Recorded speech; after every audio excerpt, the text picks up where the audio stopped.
42 વર્ષ પહેલાં હું જ્યારે પહેલી વાર અમેરિકા ગયા 43 વર્ષ પહેલાં, ત્યાંથી લઈને આજ સુધી હું જોયું છે અને મારું અનુભવ છે. હું તમને આજે કહું છું કે તમે બહુ ભાગ્યશાળી છો. ભગવાને આપણને પહેલી વાત તો ભારતમાં જન્મ આપ્યું છે અને પછી ગુજરાતમાં. મારું તો કોઈ લેવો દેવો છે ગુજરાતથી. મને લોકો પૂછે ત્યાં આવીને દેશમાં ક્યાંના છો, પણ એ લોકોને હું તો હમણાં દેશના જ છું. કયો 8 વર્ષની ઉંમરે આપણે સંતનું આશીર્વાદ મળ્યું, પછી સાધનામાં ગયા.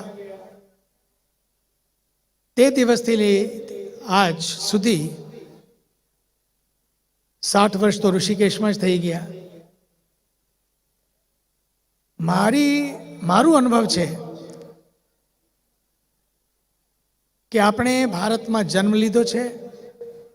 ક્યારેક ક્યારેક તો દેવતાઓ પણ, વિષ્ણુ પુરાણમાં એક મંત્ર છે, શ્લોક છે, ગાયંતી દેવા કિલ ગીતકાની ધન્યાસુતે ભારત ભૂમિ ભાગે. કે ભારતમાં જે લોકોનો જન્મ થાય છે કેટલા ભાગ્યશાળી છે એ લોકો. આ લોકોને પણ મન થાય છે કે આપણે પણ ત્યાં જઈએ અને ભારતમાં રહીએ. અને તમે ભારતમાં ભણવા માટે આવે છો, ભૂલ કહો, હું તમને પણ તમારને પણ અભિનંદન કરું છું, જેટલા પણ અહીંયા ભણવા માટે આવે છે છોકરાઓ.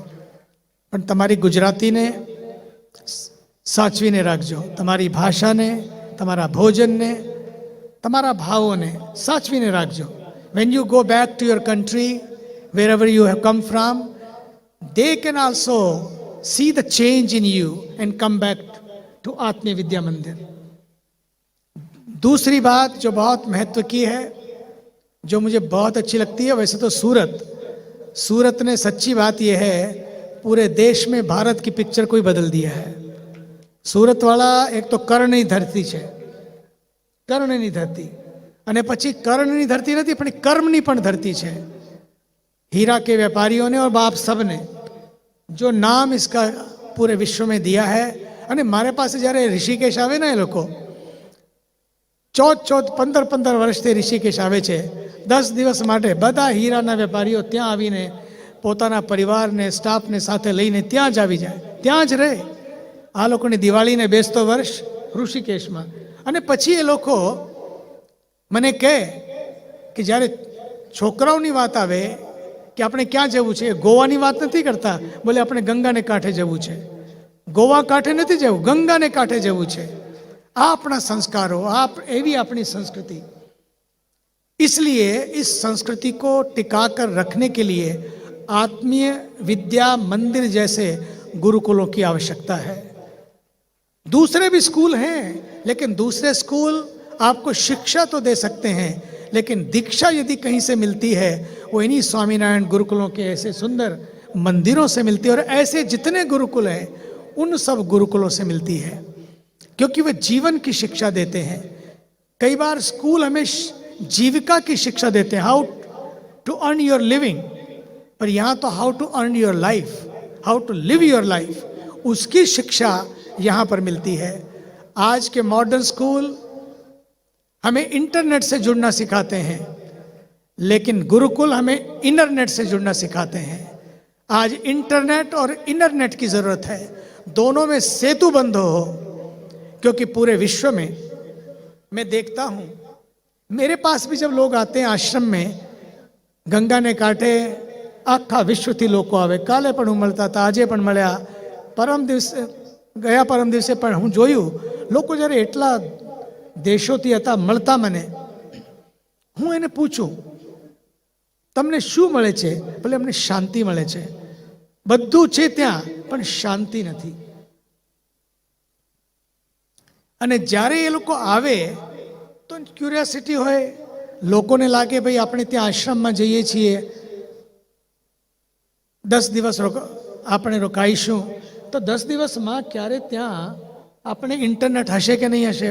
લોકોને વોટ્સઅપ ને શું હોય છે, ફેસબુક અને ઇન્સ્ટાગ્રામમાં, ટ્વિટર બધું જોવું હોય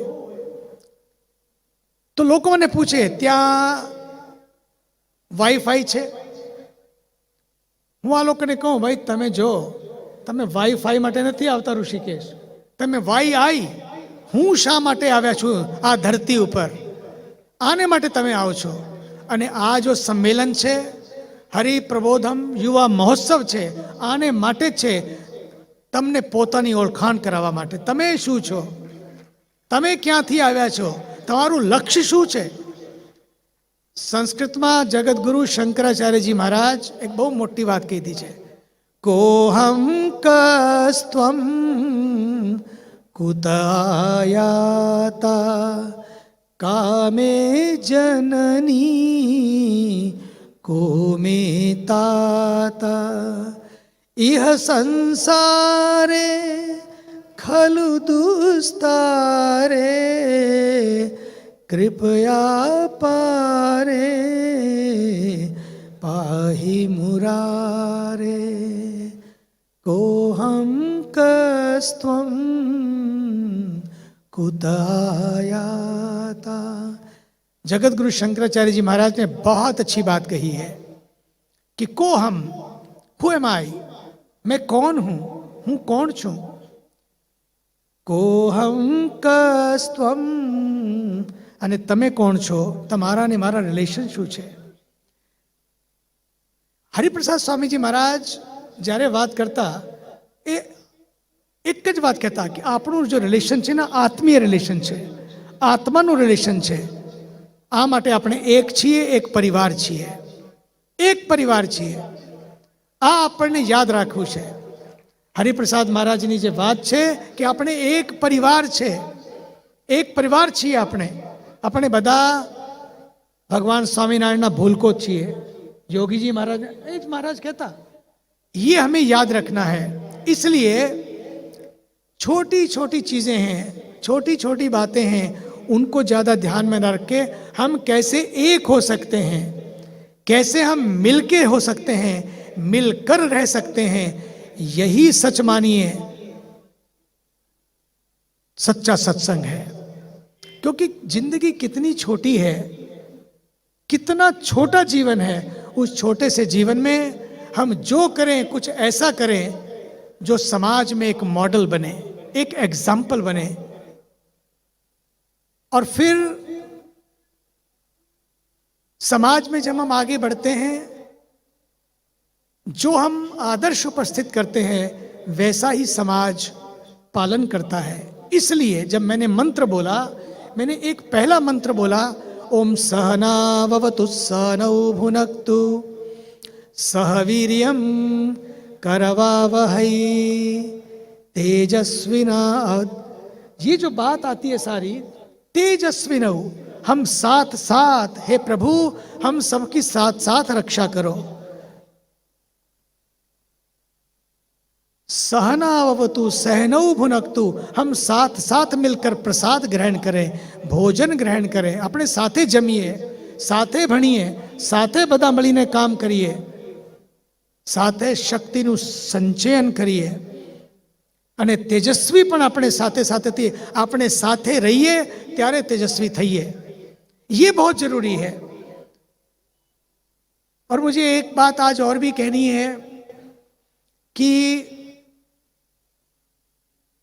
हम अभी अभी हमारे आदरणीय मुख्यमंत्री महोदय यहाँ मंच पर विराजमान थे, अन्य मंत्रीगण भी विराजमान थे, बधा यहाँ था थोड़ी देर पहला, सभी यहाँ पर थे. और सूरत की धरती ने दिखा दिया. सच्ची बात तो ये है, सूरत वालों आपने गुजरात की इज्जत बचा ली, भारत की इज्जत बचा ली. क्योंकि आपने 56 इंच वाले सीने की जब बात आती थी, आपने तो 156 दे दिए, 156 दे दिए सबने मिलकर.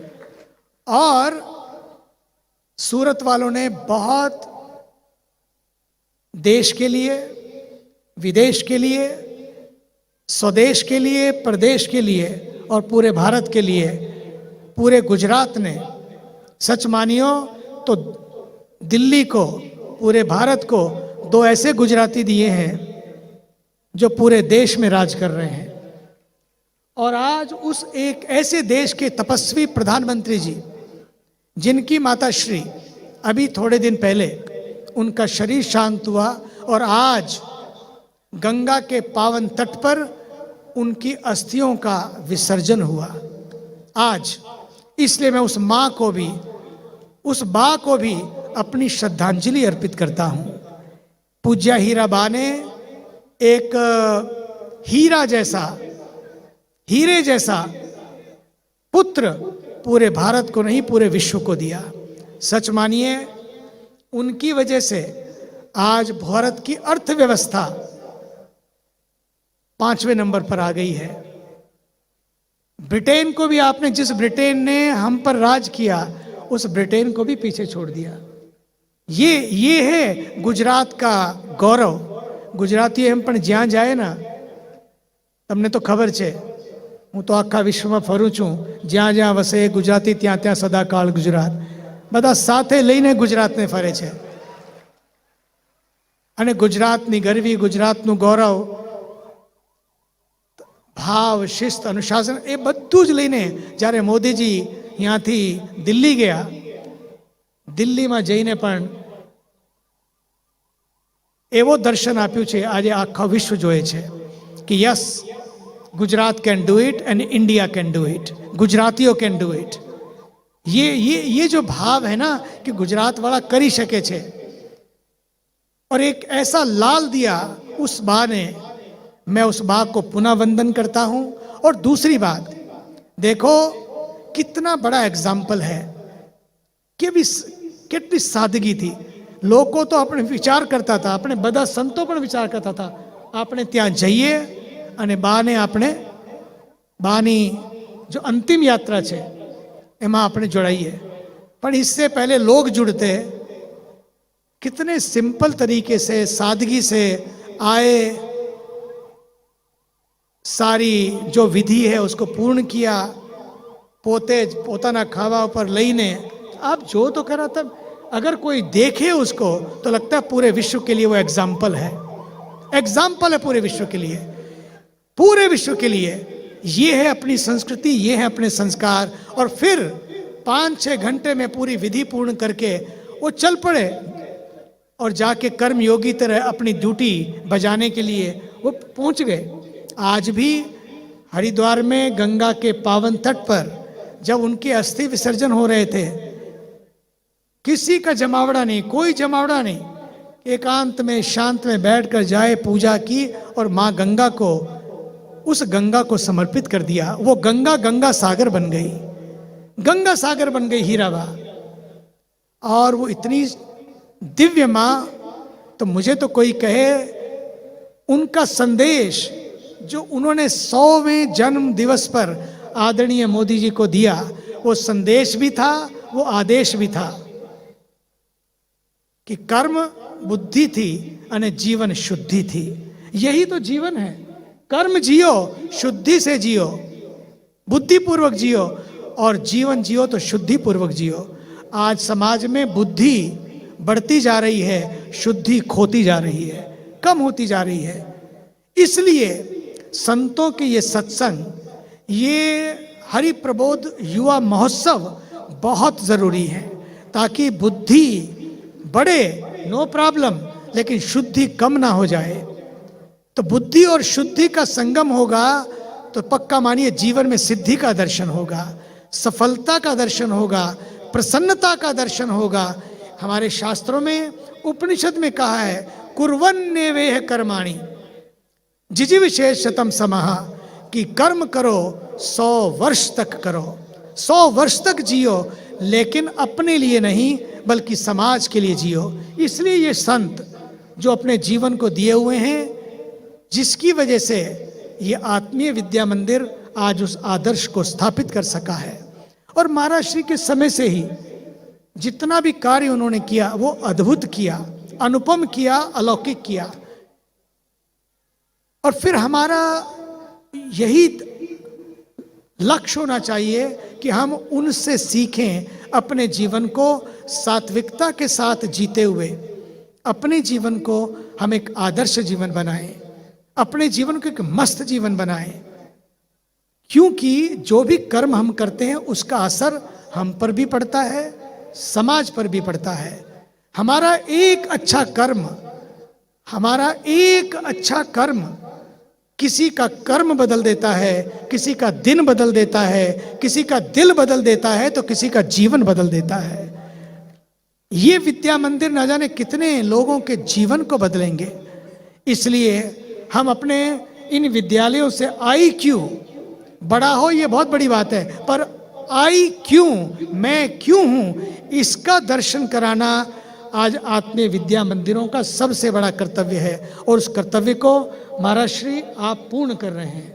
मुझे इसकी बड़ी प्रसन्नता है, बड़ी प्रसन्नता है इसकी मुझे कि आप इस कर्म को कर रहे हैं। आइए, क्योंकि समय बहुत ज़्यादा, मैं सुबह 8:30 बजे से निकला हूँ और मुझे पता है कि आप भी सुबह से बैठे हैं, बीच बीच में प्रोग्राम बदलते रहे, लेकिन आप जमे हुए हैं। भगवान करे ये श्रद्धा, ये आस्था आपकी इसी तरह बनी रहे, इसी तरह से आप समर्पित भाव से कार्य करते रहें। काम करते रहो, नाम जपते रहो, सेवा करते रहो, काम बन जाएगा। काम करते रहो, नाम जपते रहो, सेवा करते रहो, काम बन जाएगा। नफरत से बचो, प्रेम सबको करो, नफरत से करो बचो, सेवा करते रहो, प्रेम सबसे करो, साथ क्या जाएगा। एक हो के रहो, एक हो के रहो, नेक हो के रहो। ये ध्यान रहे, कुछ भी जाने वाला नहीं है, साथ क्या जाएगा। लाइफ बहुत छोटी है, बहुत शॉर्ट है, इसलिए रात पानी में लकीर होती है ना। मैं तो गंगा तट पे रहता हूँ और गंगा तट पे जब मैं देखता हूँ, गंगा के ऊपर कोई लकीर खींचो ना, जल के ऊपर, वो लकीर का पता ही नहीं लगता है, जल आया और लकीर मिट गई। इसलिए हमें नई लकीरें खींचनी है, इसलिए कुछ नया ऐसा करना है जो समाज को एक होने का, साथ साथ रहने का, मिलकर रहने का संदेश देगा। तो पक्का मानिए कि पूरे विश्व में एक बड़ा संदेश जाएगा। बड़ी लकीरें खींचनी अपने लोगों को, अपनी छोटी छोटी लकीरों में नहीं फंसना है। इसलिए आइए अंत में मेरे साथ एक संकल्प करेंगे, क्योंकि मैं तो गंगा तट से आया हूँ। क्लाइमेट चेंज और ग्लोबल वार्मिंग बड़ी समस्या है, बहुत बड़ी समस्या पूरे विश्व के सामने है। और भारत के यशस्वी, ऊर्जावान, तेजस्वी प्रधानमंत्री जी हमेशा ये ध्यान रखते हैं। देखिए, क्योंकि संतों की धरती है, यहीं गुजरात की धरती से एक नरेंद्र विवेकानंद बनने के लिए गया, विवेकानंद से प्रेरित होकर रामकृष्ण मिशन में। लेकिन उन्होंने कहा कि नहीं, आपको संत नहीं बनाना है, लेकिन आपको संत जैसा जीवन जीना है। और वो लौट आए नरेंद्र, लौट आए वो नरेंद्र, और उनको नरेंद्रानंद नहीं बनाया। और उस नरेंद्र ने आज क्या कमाल किया है। और दूसरा नरेंद्र भी गया, वो नरेंद्र भी विवेकानंद बनने नहीं गए थे, वो तो पूछने गए थे, सीखने गए थे, जानने गए थे कि जीवन की इस पीड़ा का हरण कैसे हो। लेकिन उस नरेंद्र को पकड़ लिया और विवेकानंद बना दिया। उस विवेकानंद ने जाकर पूरे विश्व में भारत की आध्यात्मिक शक्ति को किस तरह से पहचान कराई, सबके सामने है। और हमारे अपने देश के इस प्यारे नरेंद्र ने आज आर्थिक शक्ति भी, आध्यात्मिक शक्ति भी, दोनों का संगम करके पूरे विश्व में एक नए रूप में नए भारत की पहचान कराई, एक नए भारत के निर्माण की ओर। उन्होंने भी एक भारत का निर्माण किया, लेकिन इन्होंने भी एक भारत के निर्माण किया। आप सब भी रहकर एक नए भारत का निर्माण कर रहे हैं कि आदरणीय मोदी जी हमेशा ध्यान रखते हैं कि हमारा विकास भी हो लेकिन विरासत भी बचे, हमारी आर्थिक शक्ति भी बढ़े लेकिन आध्यात्मिक शक्ति भी कम ना हो जाए, इंफ्रास्ट्रक्चर भी बड़ा बड़ा हो लेकिन इंफ्रास्ट्रक्चर भी कम ना हो जाए। आज आप देखिए किस तरह से सोमनाथ के मंदिर की वो प्रेरणा आज अयोध्या का मंदिर, उज्जैन के महाकाल का मंदिर, अयोध्या से उज्जैन की यात्रा, केदार से आप देखिएगा केरल में जगत गुरु शंकराचार्य ने प्राकट्य हुआ उनका, लेकिन केरल के वो शंकराचार्य जी महाराज की जो प्रतिमा है उन्होंने केदारनाथ में किस तरह से प्रस्थापित की और वहाँ से फिर काशी की यात्रा। आज पूरे भारत की यात्रा एक नई भारत की यात्रा हो रही है और मुझे पूरा विश्वास है आने वाले समय में भारत विश्व की महान आर्थिक शक्ति भी बनेगा और आध्यात्मिक शक्ति का भी दर्शन कराएगा और उसका कार्य ऐसे गुरुकुलों से होगा, ऐसे संतों से होगा। इसलिए आइए, जब भारत इस यात्रा की ओर बढ़ चला है तो उनका एक विश्वास है कि G20 जब पूरे भारत में आ रहा है कि भारत ग्रीन भारत का दर्शन कराए ताकि क्लाइमेट चेंज और ग्लोबल वार्मिंग की जो समस्या है उसका निदान, क्योंकि आदरणीय मोदी जी ने पिछली बार स्वामीनारायण के संतों का बखान किया कि अगर स्वामीनारायण के संत चाहे तो एक एक गांव में, और स्वामीनारायण के संत और पूरे देश के संत एक एक गांव संभाल लें तो पूरा देश सच मानिए आध्यात्मिक शक्ति का शिखर बनेगा और उसका दर्शन पूरे विश्व को होगा। लेकिन मेरे साथ आप मिलकर क्लाइमेट चेंज की समस्या को दूर करने के लिए इतना ही करना है। आज़ादी के इस महोत्सव में जब 75 वर्ष पूर्ण हुए हैं तो 75 चीज़ें आदरणीय मोदी जी ने कहा है